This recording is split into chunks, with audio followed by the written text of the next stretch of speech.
Assalamualaikum warahmatullahi wabarakatuh.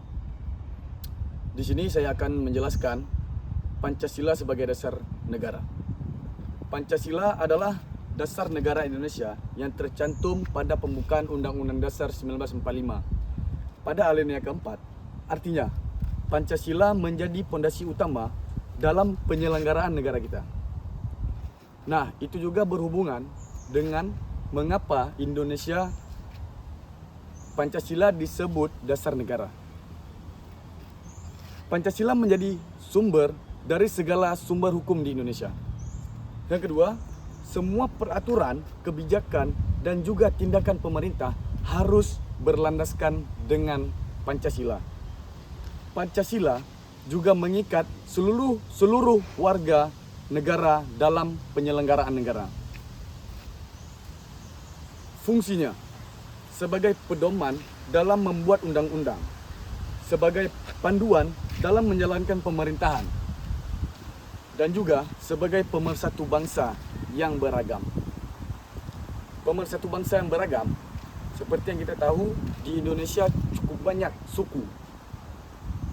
Maka disitulah fungsi Pancasila untuk menyatukan berbagai suku dan agama agar tidak terjadi terpecah belahkan. Yang kedua, hubungan Pancasila dengan Undang-Undang Dasar 1945. Pancasila dan Undang-Undang Dasar 1945 itu memiliki hubungan yang sangat erat yang takkan pernah terpisahkan. Ibarat Pancasila sebagai jiwa dan undang-undang sebagai badan. Seperti yang kita pahami, apabila badan tidak ada jiwa, maka tidak ada berfungsi.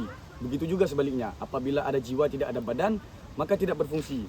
Maka keduanya saling berkaitan dan tidak pernah terputus. Pancasila termuat dalam pembukaan Undang-Undang 1945, yang artinya Pancasila juga bagian dari Undang-Undang Dasar 1945. Undang-Undang Dasar 1945 juga merupakan penjabaran lebih lanjut dari nilai-nilai Pancasila. Hierarki hukum. Pancasila sebagai sumber dari segala hukum yang ada di Indonesia. Contohnya, Perpu, PP, dan semua hukum yang ada. Jadi, semua aturan di Indonesia harus sesuai dengan apa yang ada di Pancasila dan Undang-Undang 1945. Apabila ada yang bertentangan, maka aturan tersebut dapat dibatalkan atau ditiadakan. Yang ketiga, Pancasila sebagai pandangan hidup. Pancasila bukan hanya dasar negara, tetapi juga menjadi way of life atau pandangan hidup dari seluruh bangsa Indonesia. Dapat diartikan, Pancasila sebagai pedoman dalam kehidupan sehari-hari. Nilai-nilai Pancasila menjadi karakter, kepribadian dari setiap bangsa Indonesia. Pancasila juga yang membedakan identitas negara Indonesia dengan negara lain. Contoh poin pada sila pertama, bertoleransi dalam semua kalangan agama. Yang kedua, di sila kedua, menghargai hak asas manusia. Sila ketiga, menjaga persatuan dan tidak mempecah belahkan. Sila keempat, menghargai musyawarah dan demokrasi. Yang sila kelima, berbuat adil dan tidak diskriminatif. Keempat, internalisasi nilai-nilai Pancasila bagi mahasiswa. Nah, sebagai mahasiswa, kita seharusnya menjadikan Pancasila bukan hanya sebuah hafalan yang wajib dihafalkan, tapi juga harus dijalankan nilai-nilai Pancasila itu dalam kehidupan sehari-hari kita. Contoh, apabila di kampus, menghormati dan menghargai dosen itu menjadi salah satu poin dalam nilai-nilai Pancasila. Bukan hanya ke dosen, tapi juga ke mahasiswa, sama teman yang berbeda suku, ras, dan agama.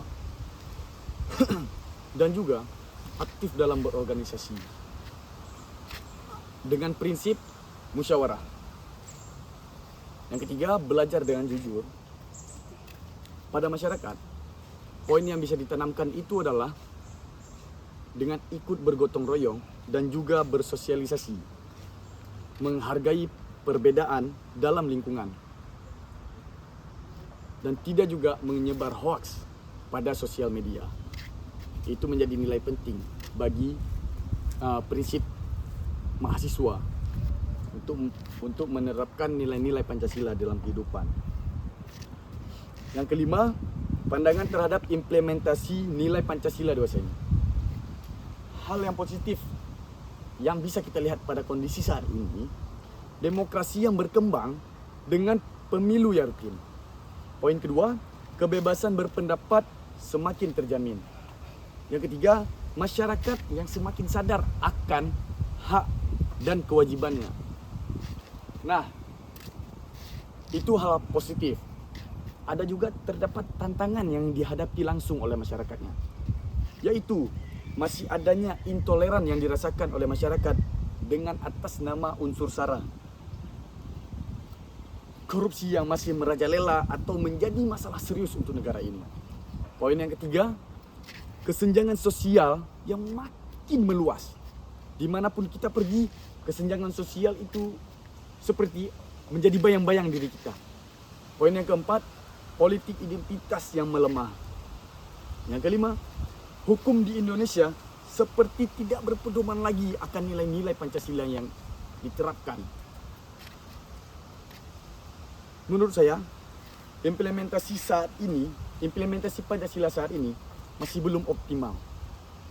Kita hanya menghafal, tapi kita belum sepenuhnya mengamalkan dari nilai-nilai Pancasila itu.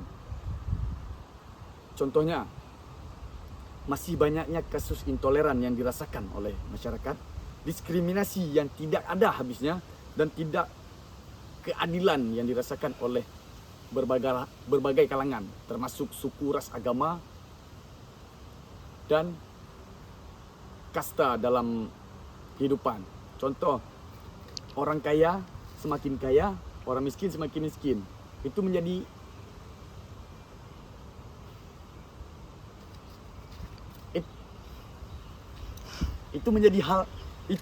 hal yang serius yang tidak bisa dipisahkan. Mungkin hanya sekian dari saya. Assalamualaikum warahmatullahi wabarakatuh.